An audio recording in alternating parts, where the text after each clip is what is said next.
Bok ekipa. Danas ću vam pokazati, preselila sam se kao što vidite u vanjski atelje, danas je prekrasan sunčani dan, pa ću malo snimati vani. Danas bih vam htjela pokazati kako možete napraviti sami od stvari koje nađete u kući. Koje kakve dekorativne predmete.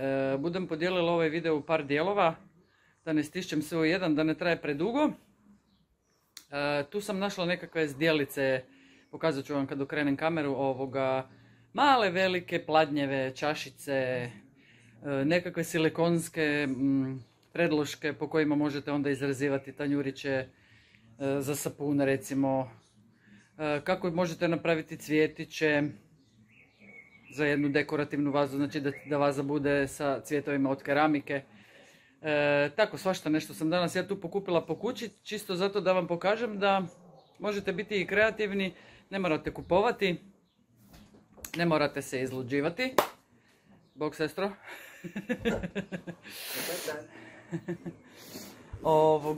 Pa onda ćemo napraviti par sitnica da vidite da zapravo i taj dio može biti full jednostavan, da ne morate sad trošiti ne znam kakve količine novaca da bi kupili ovo i ono. Možete se poslužiti sa stvarima koje sigurno svi imate doma. I to je to. 5 minuta da nariknem kameru i kadar pa krećemo. Stižem!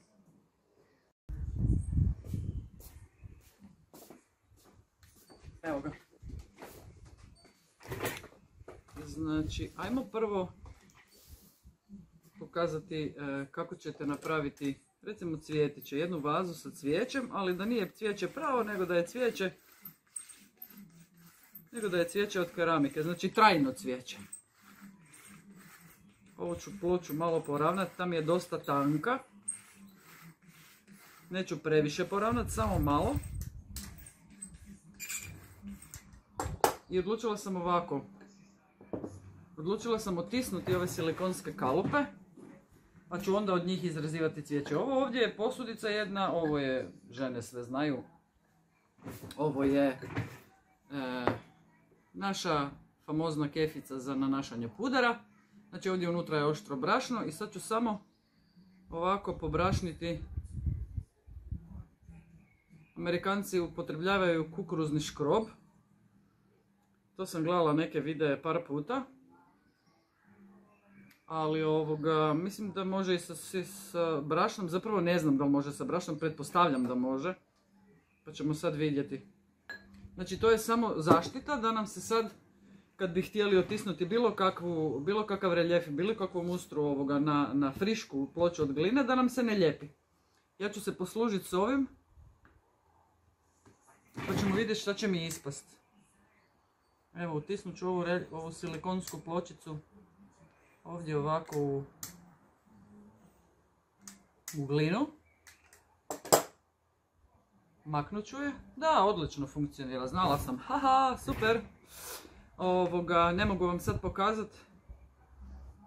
I sad ću uzeti ovu rezalicu za kekse i odredit ću gdje hoću da mi bude cvjetić. Ja se nadam da se sad ne bom zblamirala.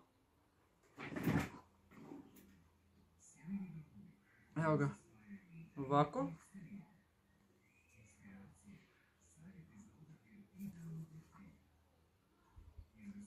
I hopa van. Evo sad ću vam pokazati u kameru, da, odlično, nije se zalijepilo. Ovaj srednji dio ide van. Znači tu znajte sad kod takvih stvari, kod takve izrade uvijek ima jako puno brisanja. Evo samo da ja to ovako i ovako, evo, se vidi. Dobili smo dva cvjetića i sad možemo ovako, s obzirom da ovaj šupalj u sredini, a ovaj nije šupalj. Ja ću sada od ovog komadića koji sam ovdje izvadila, znači okrenut ću na drugu stranu. Napravit ću ovako jednu malu kuglicu. Ne treba prevelika. Čisto da vam sada demonstriram kako sam si ja to zamislila da to bude gotovo. Evo ga. Ovo ćemo pritisnuti u sredinu. Malo ćemo ovako stisnuti. Štapić za ražnjiće. Možete mu otkinuti ovaj gornji dio. To ću ja i napraviti, samo malo. Tako, da nije ona full špica. I zapiknete u sredinu. I tako stavite da se suši. Znači poslije možete napipajte tu s prstom dok ste došli. Znači poslije možete to, evo ajmo demonstrirati vaza sa cvijećem. Poslije štapić možete pofarbati u zeleno, cvjetiće u bilo koju glazuru ili neku podglazurnu boju ili nešto. I napravite dovoljno komada da imate za jednu vazu. Sad će mi se ovo sigurno preko bicnuti, 100% znam već. Ali nema veze, evo ajmo ga ostaviti ovako. Ovako ćemo ga ostaviti. A ovaj koji ima rupu, njemu bi trebalo napraviti sredinu. Isto tako od jedne male kuglice.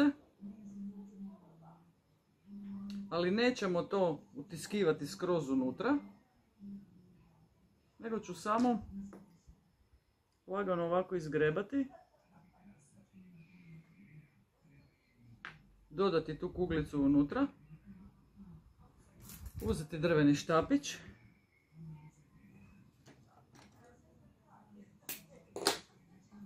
Napiknuti u sredinu. I dobila sam drugi cvjetić. Evo ga. I tako ih skupljam i radim dok ne napunim za jednu vazu.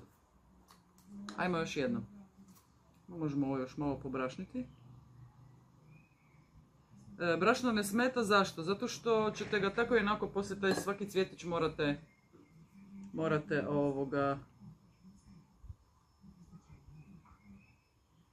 morate obrisati.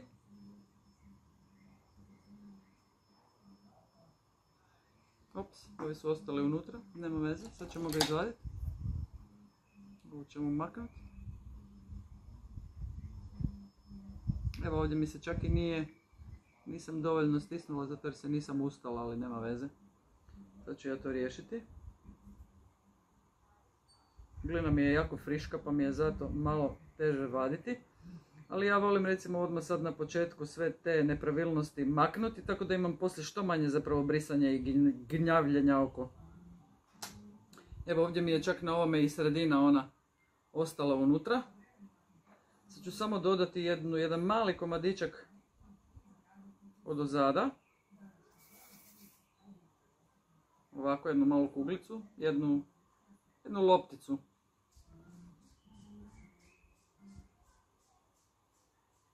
Može i ovako. Sad kad me budete pitali zašto ližeš glinu, pa može se glina lizati, nije glina otrovna. Evo ga tako, štapić.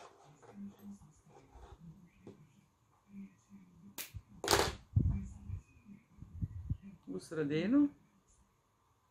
I evo ga, cvjetić.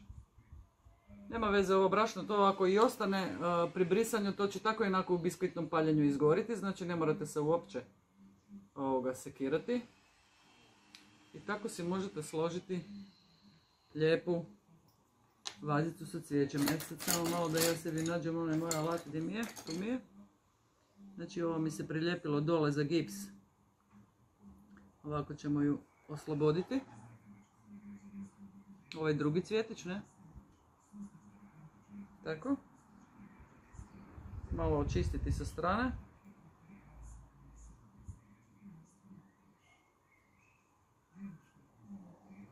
Da ne morate puno poslije brisati. Ja to volim tako, kad radim tako serijski, onda volim biti uredna odmah na početku. Ove komadičke koje možete ovako, recimo, ne znam, napraviti mutučak, onda ga okrenuti na drugu stranu, znači može doslovno svaki biti za sebe.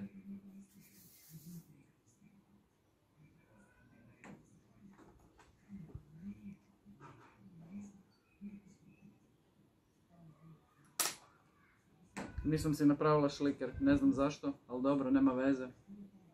Nemojte vikat jako na mene. I slina može poslužiti ovako. Tako. Štapić. Mislim da će ovo biti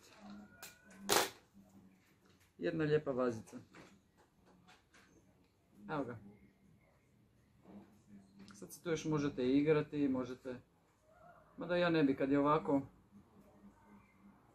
sa reljefom, onda mislim da će to biti skroz dobro. Evo ga. Mali cvjetići jednostavni. Imate većih, manjih, možete svaki raditi drugačije. Možete svaki obojati drugačije. Poslije sa kristalinama to jako lijepo izgleda i to zapravo, to sam vidjela u Austriji. Austrijanci koriste kao ukras u teglama za cvijeće ili čak imaju, velim, ove štapiće pobojate u zeleno i onda poslije imate jednu vazicu sa cvijećem, sa cvjetićima od keramike. Eto ga. To je to.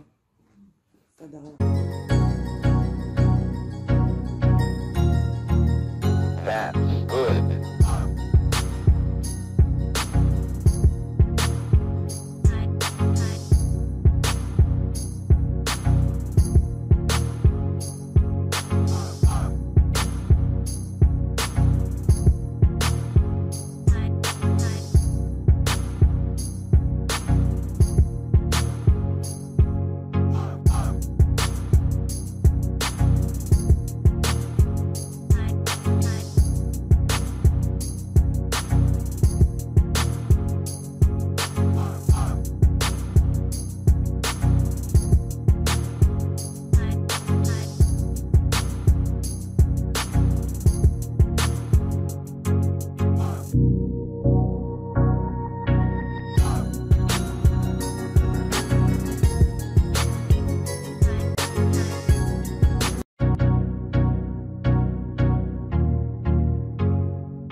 Tako.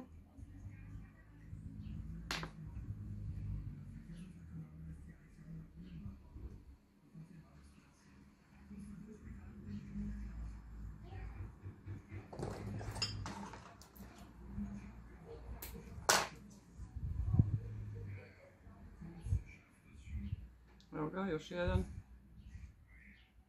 Samo crtanim tučkom.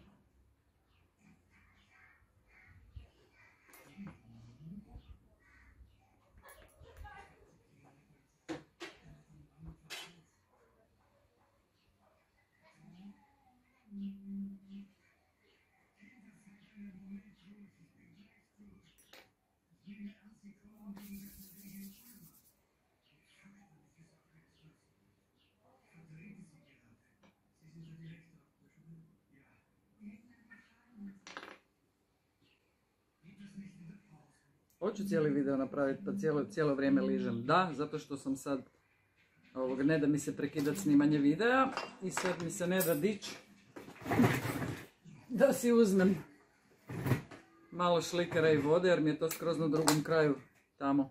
Pa da vas sad ne gnjavim, ali vi nemojte lizati. Znači zagrebite i napravite onako kako treba. Evo ga društvo moje, to je to. Sad bi ja vama demonstrirala kako to bude izgledalo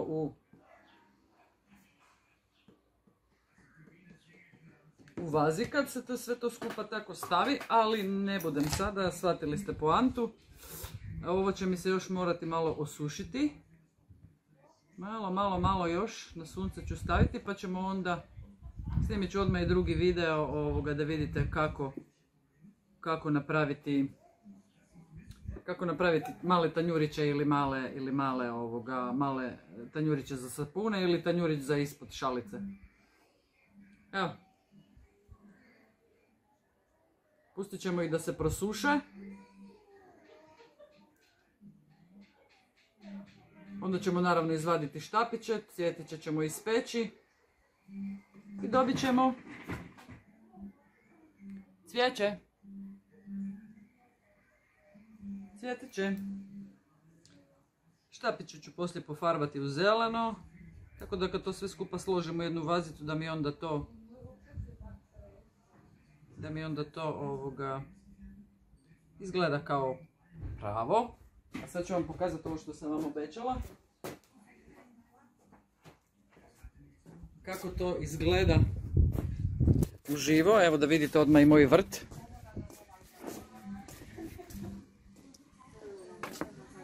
Evo ga, to sam prije par godina radila. Evo vidite ovo tu. To je od keramike. Znači to su ružice.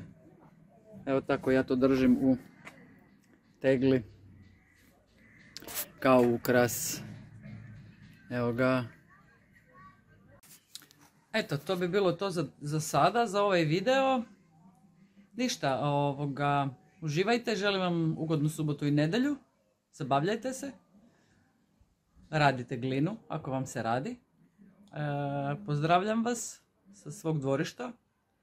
I na sljedećem videu tanjurići za sapun ili tanjurići za ispod šalice. Ja ću danas dalje snimati jer je ovdje jako lijepo vrijeme pa ću iskoristiti tu priliku s obzirom da sam si prenijela dio radione van na dvorište, tu obožavam raditi po ljeti.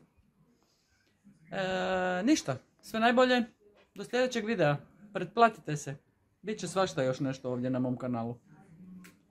Bok bok!